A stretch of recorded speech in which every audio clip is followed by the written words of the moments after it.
Headline যদি আপনাকে চমকে দেয়, তবে খবরটা আপনার জন্য আরও চমক জাগানিয়া। উপরে যেমনটা লেখা আছে, বাস্তবেও এটাই ঘটেছে। প্রজন্মের এই তিন মহাতারকার চেয়েও মূল্যবান খেলোয়াড় ভিনিসিয়াস জুনিয়র। ট্রান্সফার মার্কেটের প্রতিবেদন অনুযায়ী এই তিন তারকার চেয়েও এগিয়ে আছেন ভিনি। ফুটবলের জনপ্রিয় ওয়েবসাইট ট্রান্সফার মার্কেট, যারা নিয়মিত কাজ করে ফুটবলের তথ্য ও খেলোয়াড়দের মার্কেট ভ্যালু নিয়ে, একজন খেলোয়াড়ের বয়স, তার পারফরম্যান্স সবকিছু মিলিয়ে নির্ধারণ করা হয় দাম। যদিও যাদের বয়স কম তারা মূল্য বেশি পায়, তবে যাদের হিসেবের একটি তথ্য বেরিয়েছে, যেটা হচ্ছে ফুটবল ইতিহাসের সবচেয়ে দামি খেলোয়াড়ের তালিকা, সেখানে প্রজন্মের এই তিন তারকাকেই টপকে গেছেন ভিনিসিয়াস জুনিয়র। যদিও ফুটবল ইতিহাসের সবচেয়ে মূল্যবান 20 জন খেলোয়াড়ের মধ্যেও নেই রোনালদোর নাম। ট্রান্সফার মার্কেটের হিসেব অনুযায়ী 2014 সালে তার মূল্য হয় সর্বোচ্চ 120 মিলিয়ন পর্যন্ত, আর এ কারণেই তার জায়গা হয়নি 20 জনের মাঝেও।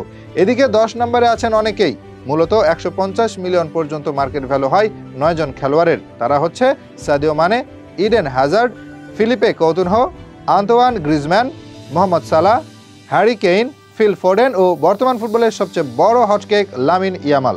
সবার দাম ওঠে সর্বোচ্চ 150 মিলিয়ন। বাকিদের এই দাম ছেড়ে যাওয়ার সুযোগ না থাকলেও বয়সের কারণে তাদের টপকে যেতে পারবেন ফিল ও লামিন।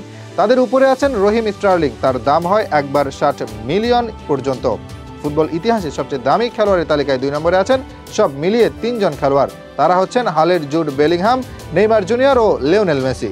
2018 সালে নেইমার ও মেসির দাম হয়েছিল রেকর্ড 180 মিলিয়ন পর্যন্ত। 2017 সালে রেকর্ড 220 মিলিয়নে বার্সা ছেড়ে পিএসজি যান নেইমার। তখন দারুণ ছন্দে ছিলেন তিনি। 2018 সালে 31 বছর বয়সী মেসি যেমন গোল করতেন তেমনি অ্যাসিস্টও করতেন, তাই এই বয়সে এসেও রেকর্ড দাম ওঠে তার। যদিও সেই বছর ডিসেম্বরে দুজনকে টপকে যান কিলিয়ান এমবাপ্পে। বিশ্বকাপে দারুণ পারফর্ম করে এসেছিলেন আলোচনায়। পিএসজিতেও আলো ছড়ানোর পর মাত্র 19 বছর বয়সে রেকর্ড 200 মিলিয়ন দাম উঠে যায় তার। এর মধ্য দিয়ে তিনি টপকে যান মেসি ও নেইমারকে। এতদিন এই পজিশনে একাই ছিলেন কিলিয়ান, তবে এবার তাকে স্পর্শ করেছেন আরও দুজন 24 বছর বয়সী খেলোয়াড়। অনেকের মতে 2023 সালে ব্যালন ডিওরের দাবিদার ছিলেন আর্লিং হল্যান্ড, যদিও সেটা আর ছুঁয়ে দেখা হয়নি তার। ব্যালন ডিওর মঞ্চে মেসিকে না টপকাতে পারলেও মার্কেট ভ্যালুতে টপকে গেছেন তাকে। এখন হল্যান্ডের মূল্য 200 মিলিয়ন। তার সমান 200 মিলিয়ন মূল্য ব্রাজিলিয়ান তারকা ভিনিসিয়াস জুনিয়রের।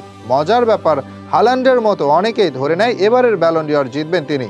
যদিও তিনিও হয়েছেন ব্যর্থ, তবে সবচেয়ে দামি খেলোয়াড়ের জায়গায় আছে সাফল্য তার। ফুটবল ইতিহাসের সবচেয়ে দামি খেলোয়াড় হিসেবে তার দামও এখন 200 মিলিয়ন। তিনিও টপকে গেছেন মেসি, রোনালদো ও নেইমারকে।